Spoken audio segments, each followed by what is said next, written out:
ಪ್ರತಿ ವರ್ಷ ಡಿಸೆಂಬರ್ ಜನವರಿ ತಿಂಗಳು ಬಂತಂದ್ರೆ ಸಾಕು ಕರಾವಳಿಯ ಉದ್ದಕ್ಕೂ ಅಯ್ಯಪ್ಪ ಮಾಲಾಧಾರಿಗಳು ಕಂಡು ಬರ್ತಾ ಇದ್ರು. ಆದರೆ ಈ ವರ್ಷ ಕೋವಿಡ್ ಕಾರಣಕ್ಕಾಗಿ ಕೇರಳ ಸರ್ಕಾರ ಕಠಿಣ ನಿಯಮಗಳನ್ನು ಕಡ್ಡಾಯ ಮಾಡಿ ಆದೇಶ ಹೊರಡಿಸಿದೆ. ಹೀಗಾಗಿ ಕೇರಳ ಸರ್ಕಾರದ ವಿರುದ್ಧ ಉಡುಪಿಯ ಅಯ್ಯಪ್ಪ ಭಕ್ತರು ಶಬರಿಮಲೆಗೆ ತೆರಳದೆ ಭವನಂ ಸನ್ನಿಧಾನಂ ಅಂತ ಹೊಸ ಅಭಿಯಾನ ಶುರು ಮಾಡುವುದಕ್ಕೆ ನಿರ್ಧರಿಸಿದ್ದಾರೆ.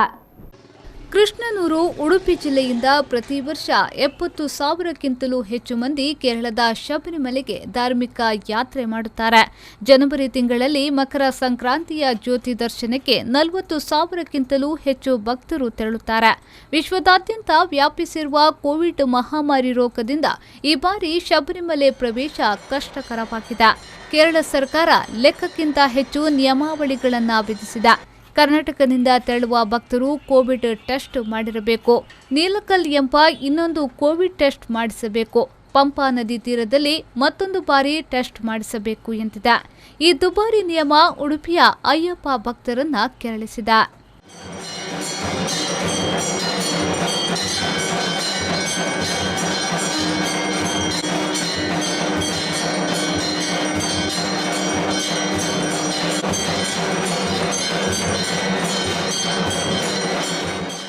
ಇಷ್ಟೆಲ್ಲ ನಿಯಮಾವಳಿಯ ಸಹವಾಸವೇ ಬೇಡ ಅಂತ ಪಂದಳಕಂದನ ಸನ್ನಿಧಾನಕ್ಕೆ ತೆರಳದೆ ಭವನಂ ಸನ್ನಿಧಾನಂ ಅಭಿಯಾನವನ್ನ ಉಡುಪಿಯಲ್ಲಿ ಶುರು ಮಾಡಿದ್ದಾರೆ. ಎರಡೆರಡು ಕೋವಿಡ್ ಟೆಸ್ಟ್ ಮಾಡಲಿರುವ ಇರುಮುಡಿ ವಾಪಸ್ ಕೊಡದ ಭಕ್ತರ ತುಪ್ಪ ಸ್ವೀಕರಿಸಿದ ಊಟದ ವ್ಯವಸ್ಥೆ ಮಾಡದ ದೇಗುಲ ಆಡಳಿತ ಮಂಡಳಿ ಕೇರಳ ಸರ್ಕಾರದ ವಿರುದ್ಧ ಅಸಮಾಧಾನಗೊಂಡಿದ್ದಾರೆ. ಕೇರಳದ ಬಳಿ ಕಾಸಿಲ್ಲದಿದ್ರೆ ಅಕೌಂಟ್ ನಂಬರ್ ಕಳುಹಿಸಿ, ಭಕ್ತರ ಭಾವನೆಯ ಜೊತೆ ವ್ಯವಹಾರ ಮಾಡಬೇಡಿ ಅಂತ ತಿರುಗೇಟು ಕೊಟ್ಟಿದ್ದಾರೆ. ಈ ಅಭಿಯಾನದ ಪ್ರಕಾರ ಮನೆಯಲ್ಲೇ ಇದ್ದು ಕುಟುಂಬ ಸಮೇತ ಅಯ್ಯಪ್ಪ ಆರಾಧನೆ ಮಾಡಲು ನಿರ್ಧರಿಸಿದ್ದಾರೆ. ಉಡುಪಿ ಜಿಲ್ಲೆಯ ಅಯ್ಯಪ್ಪ ಮಾಲಾಧಾರಿಗಳು ದಕ್ಷಿಣ ಕನ್ನಡ ಜಿಲ್ಲೆ, ಉತ್ತರ ಕನ್ನಡ ಜಿಲ್ಲೆಯ ಲಕ್ಷಾಂತರ ಅಯ್ಯಪ್ಪ ಭಕ್ತರು ನಮ್ಮ ಅಭಿಯಾನದ ಜೊತೆ ಕೈ ಜೋಡಿಸಿದ್ದಾರೆ. ಅಯ್ಯಪ್ಪ ಮಂದಿರಗಳಲ್ಲಿ ವಿಶೇಷ ಪೂಜೆಗಳನ್ನು ಆಯೋಜಿಸುವುದು, ಅನ್ನ ಸಂತರ್ಪಣೆ ಕಾರ್ಯಕ್ರಮಗಳನ್ನು ನಡೆಸುತ್ತೇವೆ. ಯಾವುದೇ ಶಿಬಿರಗಳನ್ನು ಮಾಡದೆ ಮನೆಗಳಲ್ಲೇ ಅಯ್ಯಪ್ಪ ದೇವರನ್ನ ಕುಟುಂಬ ಸಮೇತರಾಗಿ ನಿಯಮ ನಿಷ್ಠೆಯಿಂದ ಆರಾಧಿಸಲು ತೀರ್ಮಾನಿಸಿರುವುದಾಗಿ ಅಯ್ಯಪ್ಪ ಭಕ್ತರು ಹೇಳಿದ್ದಾರೆ.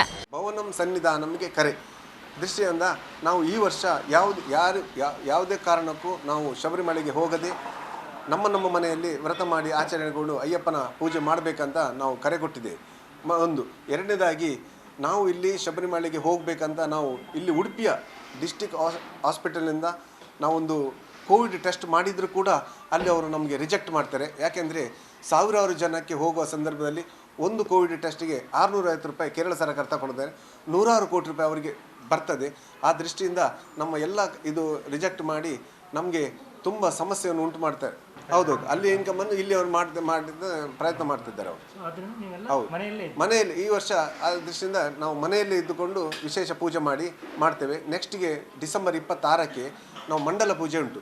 ಅದಕ್ಕೆ ನಾವೊಂದು ಇಡೀ ಜಿಲ್ಲೆಯಲ್ಲಿ ಕಾರ್ಯಕ್ರಮ ಇಟ್ಟಿದ್ದೇವೆ. ಯಾಕೆಂದರೆ ಎಲ್ಲ ಶಬರಿಮಲೆಯವರಿಗೆ ಸ್ವಲ್ಪ ಏನಾದರೂ ಒಂದು ಇನ್ನೂ ಕೂಡ ಜಾಸ್ತಿ ಭಕ್ತಿ ಬರಲಿ ಅಂತ ದೃಷ್ಟಿಯಿಂದ ಮಂಡಲ ಪೂಜೆ ದಿವಸ ಡಿಸೆಂಬರ್ 26ಕ್ಕೆ ಹೆಜಮಾಡಿ ಟು ಸೀರೂರಿನವರೆಗೆ NH ರೋಡಿನಿಂದ ದೀಪವನ್ನು ಇಟ್ಟುಕೊಂಡು ನಾವೊಂದು ದೊಡ್ಡ ಕಾರ್ಯಕ್ರಮ ಮಾಡ್ತೇವೆ.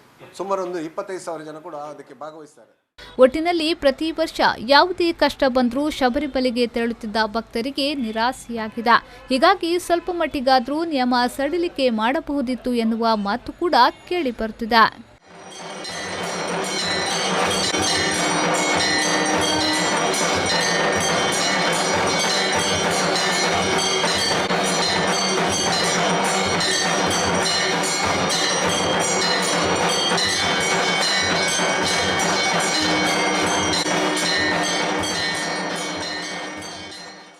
Pallavi Santosh, V4 News 24/7 Udupi.